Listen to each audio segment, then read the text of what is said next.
Hi friends, భగవద్గీతను ఎందుకు చదవాలో తెలుసా?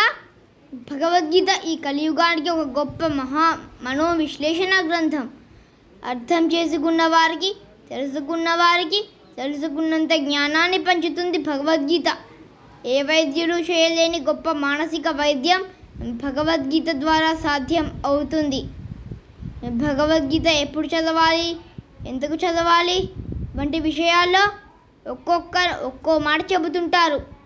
భగవద్గీత చదవడం వల్ల, దాన్ని స్పష్టంగా అర్థం చేసుకోవడం వల్ల మనిషిలో బాహ్య సుఖాల మీద కోరిక తగ్గి వైరాగ్యం ఏర్పడుతుందని, మనిషి జీవితంలో అనుభవించాల్సిన సుఖాలైన సంసారం, బంధాలు, సంపాదన, కోరికలు వంటివన్నీ భగవద్గీత అర్థం చేసుకున్న వాళ్ళు వదిలేస్తారని, అందువల్ల అలాంటి వాళ్ళు దాదాపు సన్యాస జీవితానికి దగ్గరగా వెళతారని పెద్దలు చెబుతారు. భగవద్గీతను చిన్నతనంలోనే అర్థం చేసుకొని ఇలా వైరాగ్యంలోకి వెళ్ళిపోతే తమ పిల్లల జీవితాలలో సంతోషం లేకుండా పోతుందని పెద్దలు భయపడుతూ ఉంటారు. ఆ భయంతో నుండి పుట్టినదే భగవద్గీత. కేవలం పెద్ద వయసు వాళ్ళు, ముసలి వాళ్ళు మాత్రమే చదవాలి అనే మాట పుట్టడానికి కారణమైనది. అది క్రమంగా వ్యాప్తి చెందినది. శ్రీకృష్ణుడు తృప్తిగా భోజనం చేసిన తరువాత తాంబూలం సేవిస్తూ, అర్జున కొనసాగా భగవద్గీత చెప్పుకుందామా అని చెప్పలేదు. లేక బాహ్యాలకి వెళ్ళినప్పుడు తీరిక సమయంలో చెప్పలేదు. ధర్మానికి ప్రతిరూపం అయిన ధర్మరాజుకు చెప్పలేదు. పితామహుడు భీష్ముడికి చెప్పలేదు. నీతి కోవిదుడు విదురుడికి చెప్పలేదు. కేవలం అర్జునుడికి మాత్రమే చెప్పాడు. అది యుద్ధం ఇంకో సేపట్లో జరగబోతుంది అనగా చెప్పాడు. అర్జునుడి మనస్సు సంఘర్షణలతో క్షుభితం అయినప్పుడు చెప్పాడు.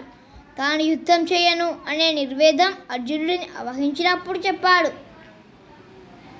నాకు ఏమీ తోచడం లేదు, ఏ నిర్ణయము తీసుకునే శక్తి నాకు లేదు. నన్ను నీ శిష్యుడిగా స్వీకరించి నాకు కర్తవ్యం ఉపదేశించు అని అర్జునుడు పూర్తి శరణాగతి అయిన తర్వాత చెప్పాడు.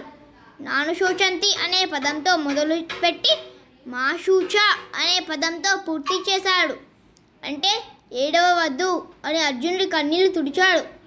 మనలో కూడా అనునిత్యం మంచి చెడుల మధ్య జరిగే సంఘర్షణలే భారత యుద్ధం. మంచి పాండవులు అయితే చెడు కౌరవులు. మనలో సంఘర్షణ తలెత్తినప్పుడు నివారణోపాయము చూపేది భగవద్గీత. మన కన్నీళ్లు తుడిచి ఏడవకు, ధైర్యంగా ఉండు అని వీపు తట్టి ప్రోత్సహించేది భగవద్గీత. భగవద్గీత పూజలో పెట్టుకొని పూజించే గ్రంథం కాదు. భగవద్గీత చదివితే పుణ్యం వస్తుందని, స్వర్గ సుఖాలు ప్రాప్తిస్తాయని, సరాసరి మోక్షం వస్తుందని చదవకూడదు. భగవద్గీత కేవలం మోక్షానికి మార్గం చూపుతుంది. ఆ మార్గంలో నడవాల్సింది మనం. అందుకని విద్యార్థి దశ నుండి భగవద్గీతను పాఠశాలలో ఒక పాఠ్యాంశంగా ప్రవేశపెట్టాలి. కాలేజీలో డిబేట్లు పెట్టాలి. ఒక పరిశోధన అంశంగా పరిగణించాలి. ప్రతి విద్యార్థికి ఒక పాఠ్యాంశంగా చేర్చి బోధించతగ్గది భగవద్గీత. ప్రతి వాడిలో స్థైర్యాన్ని నింపి వెనుతట్టి నిలబెట్టేది, ప్రోత్సహించేది భగవద్గీత. కానీ నేడు జరుగుతున్నది ఏమిటి? భగవద్గీతను ఘంటసాల గారు మృదుముదంగా జ్ఞానం చేస్తే దానిని శవాల దగ్గర శ్మశానంలో పెడుతున్నారు. భగవద్గీత వినబడితే చాలు ఎవరో పోయినట్టు భావన కలిగిస్తున్నారు. ఆ దౌర్భాగ్య స్థితి నుండి మనం బయటపడాలి. అందుకే భగవద్గీతను అందరూ చదవాలి. Thank you for watching.